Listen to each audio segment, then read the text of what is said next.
السلام علیکم ورحمۃ اللہ وبرکاتہ۔ پیارے دوستو، تصور کریں ایک دن اچانک آپ کی آنکھ کھلتی ہے اور آپ اپنے بستر پر نہیں کسی اور مقام پر ہوتے ہیں۔ نہ دیواریں ہوئی، نہ چھت، نہ روشنی، صرف اندھیرا، گہرا سکوت، اور پھر ایک آواز گونجتی ہے، اٹھو، حساب دو۔ آپ کے دل کی دھڑکن تیز ہو جاتی ہے، آپ کے لب کپکپاتے ہیں اور فرشتے آپ سے سوال کرتے ہیں، اور سب سے پہلا سوال کرتے ہیں، نماز پڑھی تھی؟ جی ہاں، پہلا سوال نماز کا ہوگا۔ یہ نہ پوچھا جائے گا کہ تم نے کتنا کمایا، کہاں رہا، کس سے محبت کی۔ سب سے پہلا سوال نماز۔ ہم اسی نماز کو نظر انداز کرتے ہیں جس کے لیے نبی پاک صلی اللہ علیہ وآلہ وصحبہ وسلم نے فرمایا تھا، الصلاۃ عماد الدین، فمن اقامها فقد اقام الدین۔ نماز دین کا ستون ہے، جس نے اسے قائم رکھا اس نے دین کو قائم رکھا۔ نماز صرف ایک عبادت نہیں، یہ بندے اور رب کے درمیان محبت کا رابطہ ہے، ایک ایسا رابطہ جو ہمیں دنیا میں سکون اور آخرت میں نجات دیتا ہے۔ آج ہم اسی نماز پر گفتگو کریں گے۔ چند منٹس کا یہ سفر آپ کے دل کو جھنجھوڑ دے گا، آپ کی آنکھیں نم ہوں گی اور انشاءاللہ آپ کی زندگی بدل جائے گی۔ تو آئیے شروع کرتے ہیں۔ نماز کیا ہے اور کیوں فرض ہوئی؟ اللہ تعالیٰ نے قرآن پاک میں بار بار نماز کا ذکر کیا۔ سورۃ طٰہٰ آیت نمبر 14 میں فرمایا، ترجمہ، میں ہی اللہ ہوں، میرے سوا کوئی معبود نہیں، بس میری عبادت کرو اور نماز قائم رکھو میری یاد کے لیے۔ یہ آیت موسیٰ علیہ السلام سے خطاب کے وقت نازل ہوئی، یعنی نبی سے سب سے پہلے تعلیم ہی نماز تھی۔ کیا یہ ہمارے لیے کافی دلیل نہیں کہ نماز اللہ کے نزدیک کتنی اہم ہے؟ نبی کریم صلی اللہ علیہ وسلم کو معراج پر لے جایا گیا اور تحفے میں نماز عطا کی گئی۔ یہی وہ عبادت ہے جو براہ راست اللہ سے ملی۔ چلے دوستو، آپ کو میں واقعہ معراج سناتی ہوں، تھوڑا غور سے سنیے گا۔ آپ سب کو معلوم بھی ہوگا، واقعہ معراج کے بارے میں جانتے ہوں گے، لیکن ایک دفعہ اپنا ایمان تازہ کر لیں اور یہ واقعہ سن لیں بہت پیار اور محبت سے۔ یہ وہ رات تھی جب نبی کریم صلی اللہ علیہ وآلہ وسلم کو مکہ سے بیت المقدس اور پھر آسمانوں کی سیر کروائی گئی۔ اس دوران اللہ تعالیٰ نے آپ صلی اللہ علیہ وسلم کو بہت سے انعامات عطا کیے، جن میں سے سب سے عظیم تحفہ نماز تھا۔ نماز کب فرض ہوئی؟ نبوت کے 10ویں سال اور رجب کے مہینے میں اکثر علماء کے نزدیک۔ اس وقت صرف 5 نمازیں فرض ہوئیں، لیکن ان کا اجر 50 نمازوں کے برابر دیا گیا، جیسا کہ حدیث معراج میں آیا ہے۔ جب نبی صلی اللہ علیہ وسلم آسمانوں پر تشریف لے گئے تو اللہ تعالیٰ نے 50 نمازیں فرض فرمائیں۔ حضرت موسیٰ علیہ السلام نے کہا، آپ کی امت اس بوجھ کو برداشت نہیں کر سکے گی، واپس جا کر کمی کروائیں۔ نبی صلی اللہ علیہ وآلہ وسلم بار بار اللہ کی طرف رجوع کرتے رہے، یہاں تک کہ 5 نمازیں فرض ہو گئیں اور اللہ تعالیٰ نے فرمایا، یہ 5 رہیں گی مگر ان کا اجر 50 کے برابر ہوگا۔ دوستو، نماز کی حقیقت اور روحانیت کے بارے میں کیا جانتے ہیں ہم؟ جب بندہ وضو کرتا ہے تو اس کے گناہ ہاتھوں سے، چہروں سے، پاؤں سے بہہ جاتے ہیں۔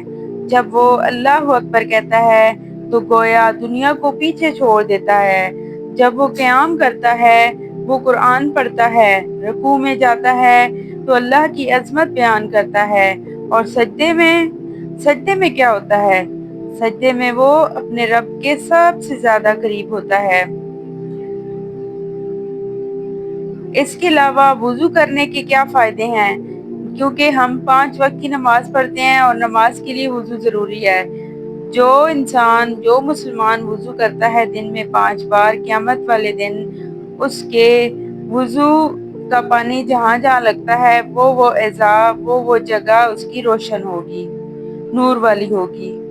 ایک حدیث مبارکہ ہے، نبی کریم صلی اللہ علیہ وسلم نے فرمایا، بندہ اپنے رب کے سب سے زیادہ قریب سجدے میں ہوتا ہے، بس اس وقت کثرت سے دعا کرو۔ یہ ایک ایسا موقع ہے رب کو راضی کرنے کا، مانگنے کا اور بخشش کا، پھر بھی ہم نماز چھوڑ دیں، افسوس ہم پر۔ جو لوگ نماز چھوڑتے ہیں ان کے لیے تباہی ہے۔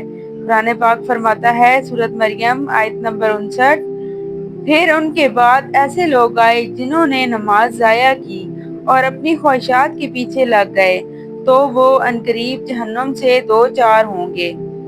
رسول اللہ صلی اللہ علیہ وسلم نے فرمایا، آدمی اور کفر کے درمیان صرف نماز ہے، جس نے نماز ترک کی وہ گویا کفر کر بیٹھا۔ کیا ہم وہ انسان بننا چاہتے ہیں جنہیں قبر میں نماز نہ ہونے کے سبب عذاب ہو، جن کی پیشانی سجدے سے محروم ہو جائے، جنہیں فرشتے چیخ چیخ کر کہیں گے تو نے نماز کیوں چھوڑ دی؟ دوستو، اب میں آپ کو نماز سے جڑی تاریخی اسلامی قصے سناتی ہوں، بہت شارٹ کر کے۔ حضرت علی رضی اللہ تعالیٰ عنہ، میدان جنگ میں نماز۔ جب تیر چل رہے تھے، حضرت علی نے نماز نہیں چھوڑی۔ فرمایا، تیر میرا جسم چیر سکتے ہیں مگر نماز نہ پڑھنا میری روح کو زخمی کرتا ہے۔ سبحان اللہ۔ حضرت عمر رضی اللہ تعالیٰ عنہ رات کے وقت اٹھتے، اپنے سپاہیوں کو جگاتے، فرماتے، خلافت انہی کی ہے جو رات کو رب کے آگے جھکتے ہیں۔ نبی کریم صلی اللہ علیہ وآلہ وسلم کی آخری وصیت۔ ترجمہ، نماز کا خیال رکھنا۔ اچھا، نماز کی برکتیں کون سی ہیں؟ نماز سے آپ کو کیا کیا فوائد حاصل ہوتے ہیں؟ دنیاوی فوائد: دل کو سکون ملتا ہے، رزق میں کشادگی ہوتی ہے، غم دور ہو جاتے ہیں، گھر میں محبت آتی ہے، بیماریوں سے حفاظت ہوتی ہے۔ ایک نوجوان جسے نشے کی عادت تھی، صرف نماز کی پابندی نے اس کی زندگی بدل دی۔ اب وہ حافظ قرآن ہے، تبلیغی جماعت کا حصہ ہے۔ یہ نماز ہی کا کرشمہ ہے۔ بے شک نماز بے حیائی اور برائی سے روکتی ہے۔ آج کا جدید دور اور نماز کا بحران۔ Social media, mobile series, games, سب کچھ ہے، نماز نہیں۔ ہم میں سے کئی تو اذان سنتے ہی فون پر مصروف ہو جاتے ہیں، لیکن یاد رکھیں فون ہمارا کام نہیں آئے گا۔ فیس بک، انسٹاگرام، ٹک ٹاک سب پیچھے رہ جائیں گے۔ قیامت کے دن کیا ہوگا؟ بس نماز ہوگی، وہی نجات کا ذریعہ یا عذاب کی بنیاد۔ نماز کے عملی فوائد کیا ہیں؟ وقت کی پابندی سکھاتی ہے، جسمانی صحت بہتری کرتی ہے، رکوع اور سجدہ کے ذریعے انسان کو غرور سے بچاتی ہے، نرمی، عاجزی، صبر جیسی صفات پیدا کرتی ہے، خود اعتمادی بڑھاتی ہے۔ آخرت کا سوال اور نماز کا حساب۔ قیامت کے دن پہلا سوال نماز کا ہوگا۔ اگر نماز درست، باقی اعمال کا وزن، اگر نماز خراب، سب کچھ رائے گاں۔ ایک اور حدیث مبارکہ ہے، قیامت کے دن بندے سے سب سے پہلے نماز کا حساب لیا جائے گا۔ میرے پیارے بھائیوں اور بہنوں، ذرا آنکھیں بند کر کے سوچو، ایک دن قبر میں اترنا ہے، تنہا، نہ ماں ہوگی، نہ باپ، نہ اولاد، نہ فون، نہ انسٹاگرام، نہ وائی فائی، ہوگا تو بس تنہائی، تاریکی اور حساب کتاب۔ اور سب سے پہلا سوال ہوگا، اے بندے تو نے نماز پڑھی؟ دوستو، کیا ہم تیار ہیں اس سوال کے لیے؟ کیا ہمارے سجدے اللہ کے دربار میں ہمارے لیے گواہی دیں گے، یا وہ سجدے جنہیں ہم نے چھوڑ دیا وہ ہمیں رسوا کر دیں گے؟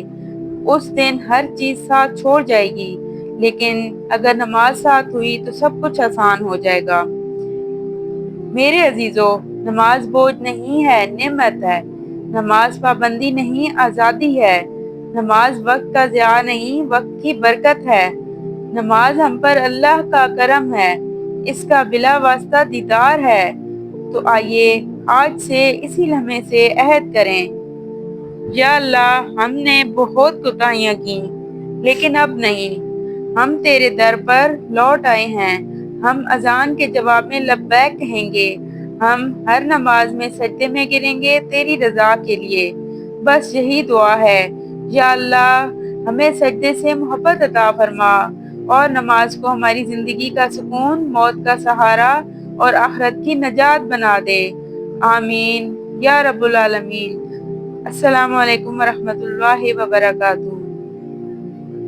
اللهم صل على محمد وعلى آل محمد كما صليت على إبراهيم وعلى آل إبراهيم إنك حميد مجيد۔